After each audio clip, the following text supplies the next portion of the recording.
Hello everyone, এই ভিডিওতে আমরা দেখব কিভাবে এলিমেন্টর পেজ বিল্ডারের সাহায্যে স্পেস আর উইজেটটি ব্যবহার করা যায়। তো প্রথমে আমাদের এলিমেন্টর পেজ বিল্ডারটি ইনস্টল এবং অ্যাক্টিভেট করে নিতে হবে। তারপর পেজেস এর অল পেজেস অপশন থেকে আমরা যদি এই হোম পেজটিকে এডিট করতে চাই তাহলে আমরা এডিট উইথ এলিমেন্টরে যাব।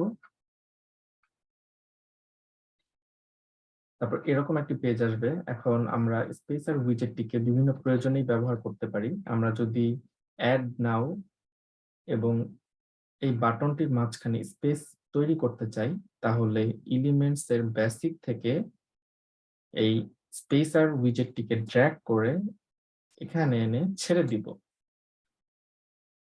তারপরে এই স্পেস অপশনটির মাধ্যমে আমরা স্পেসকে কম বেশি করতে পারবো।